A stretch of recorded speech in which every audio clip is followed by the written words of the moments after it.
contribute to my local radio station's The Thought That Counts slots, which are broadcast on the breakfast show and the lunchtime show over a period of a week. Each broadcast lasts about 90 seconds. My contributions are all based around some aspects of emotional intelligence. During the pandemic, I've concentrated on aspects of resilience and delivered these without reference to the situation, allowing people to interpret them in whatever way suits them. I've put my contributions together as hints and tips in this podcast. On this occasion, my reflections explore when resilience is needed, ambiguity and uncertainty, limited challenges, overcoming barriers, overcoming fears, and taking risks. I hope that you enjoyed the podcast and these The Thought That Counts. The Thought That Counts. Remember the maze challenge in one of the Harry Potter books and films, where there was a great trophy in the middle of a vast maze? The ultimate goal may be clear, but the way ahead is set with a number of different challenges that are unknown.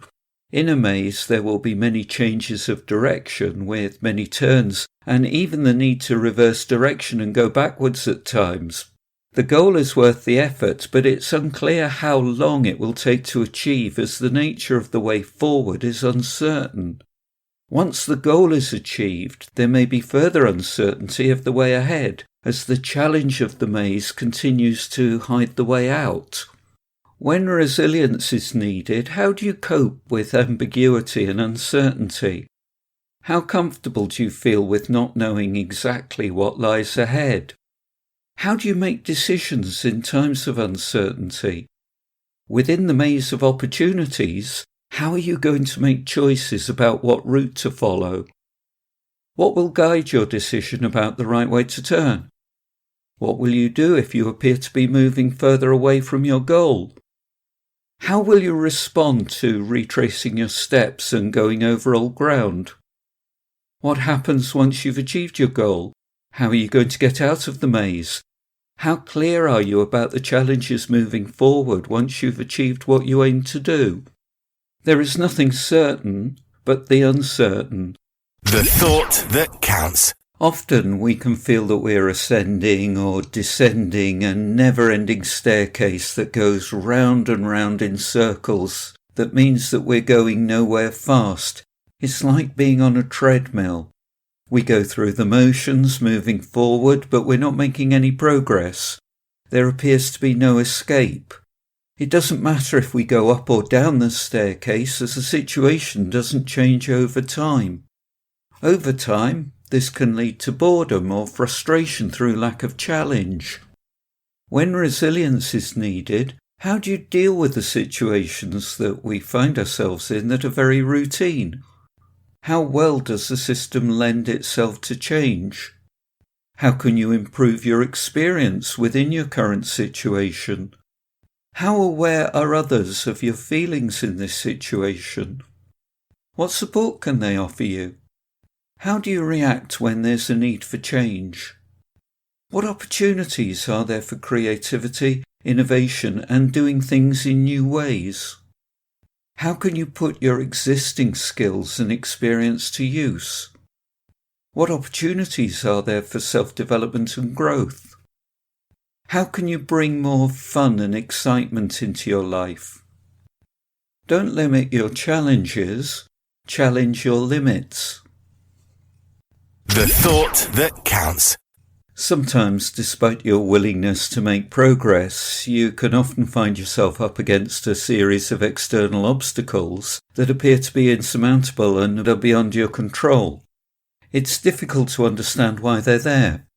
There are many rivers to cross or many mountains to climb, and at times it's like banging your head against a brick wall. This excessive regulation or rigid conformity to formal rules can hinder or prevent action or decision-making. When resilience is needed, how do you deal with the barriers that get in the way of you making progress? How real are these barriers? What's your reaction to these barriers? How can you plan for these barriers and prevent them from causing delays? What do you need to do to overcome these barriers? Maybe some delay is necessary.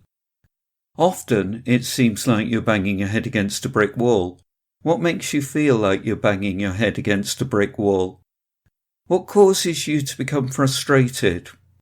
How do you react to banging your head against a brick wall for a long period of time? What other ways are there of dealing with barriers? How can innovation and creativity help you? What innovative ways can you think of to deal positively with these barriers? Where the loser sees barriers, the winner sees hurdles. The thought that counts. With a roller coaster ride or a bungee jump, people face a major personal challenge that may require them to overcome their fears. The risk is perceived rather than actual, as the activity has been assessed, safety checked and proven. However, many people tell themselves and others that they just can't do it, so there's a mental barrier to overcome. Once achieved, there's a sense of exhilaration and achievement, and people enjoy the ride. Often life is like a roller coaster ride or a jump into the unknown, a leap of faith. When resilience is needed, how do you overcome internal fears that prevent you from doing something? What helps you overcome these fears? What do you do to improve your confidence? How do you minimize the risks? What kind of coping mechanisms do you put in place to help in these situations? What happens when you try something despite your fears? What is your reaction to not trying something? How do others react? How much persuasion is required for you to try something that you fear? How can you harness the energy and excitement that you get from completing any kind of daunting task? It's okay to be scared. Being scared means you're about to do something really, really brave. The thought that counts. Living and working in situations where outcomes are unknown involves taking personal risks. Unprotected people often enter into toxic environments. They're aware of the risks to themselves, even though they don't know the long-term effect of this action. There's a willingness and a professionalism to continue, despite the dangers or risks involved. There's an element of fear, but this is suppressed in order that the best quality service can be delivered. When resilience is needed, how aware are you of risks? How do you assess risk? What choices are you making when you're aware of the risks? How do you manage your exposure to risk? How do you maintain interest and focus when you're uncertain of the risks to yourself? How do you maintain the expectations of you made by others in the face of risk? What happens if you succumb to these risks? How are quality standards maintained?